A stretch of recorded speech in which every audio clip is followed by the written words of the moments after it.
كان هناك أيضا جلسة للوفد المصري برئاسة النائب محمد أبو العنين مع السيد الناعم ميارة رئيس مجلس المستشارين المغربي، وتقديم التهنئة له قبل برئاسة البرلمان البحر المتوسط. نتابع.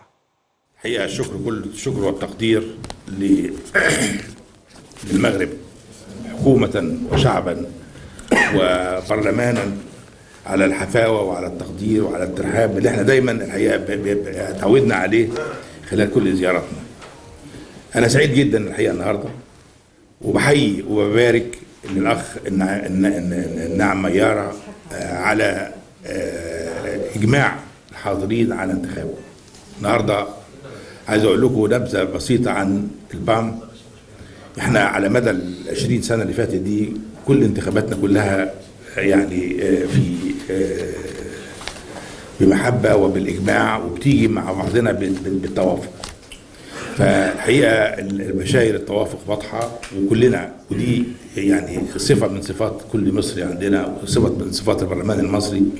لما حد من البلاد العربية بيتحمل المسؤولية، وزي ما قالت الأخت الحقيقة هو بيبقى تكليف لأنها مسؤولية كبيرة، وإحنا بنبقى في ظهره واقفين جنبه، وبنشعر إنه أي نجاح بيعمله أي بلد عربي برلماني أو حكومي أو في أي مسؤولية إحنا في ظهره. دي مصر، دي صفة مصر، دي شيمة مصر اللي دايما بتحس إن إحنا في بوتقة واحدة ويهمنا النجاح.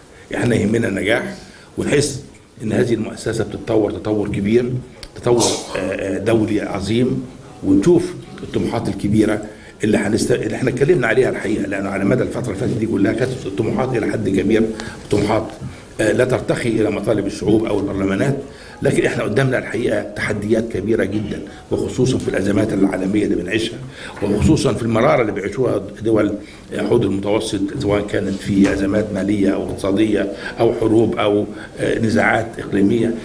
شايفين الحاصل إيه؟ أنا أعتقد المسؤولية مسؤولية جسيمة جدا، والأخ ناعم ميارة قد هذه المسؤولية، وأنا يمكن ناقشته وحبيت أعرف تطلعاته، ولقيت الحقيقة الراجل عنده فيجن كبيرة جدا، وأنا ببارك له باسمكم جميعا، وبحييكم الحقيقة كلكم، لأنه كلكم كنتوا النهارده حاضرين من كل ممثلين لكل الدول. كل الدول جت تقول كلمتها بحب وبتقدير، والألفة والمحبة اللي بتجمعنا دي هي الحقيقة صفة كبيرة من صفات البام. أنا بقدر كل التقدير للأخ كريم، والحقيقة ما كانتش متردد ولا حاجة، ده هي كانت بس عملية يعني محبة للأخ ناعم ميارة، وإحنا سعداء إن إحنا نكون معاه في نفس الموضوع ونكون معاه في نفس المركب، ندعم ونأيد ونشتغل معاه بكل حب وتقدير، وإن شاء الله نشوف البام في متألق، ويكون المؤسسة الدولية العالمية الطموحة اللي عاوزين نعملها بتتحقق على أرض الواقع، وليها باع كبير بين الشرق والغرب والشمال والجنوب، ونحقق فيه مطالبنا ونحقق فيه أهدافنا إن شاء الله. شكرا سيادة الرئيس.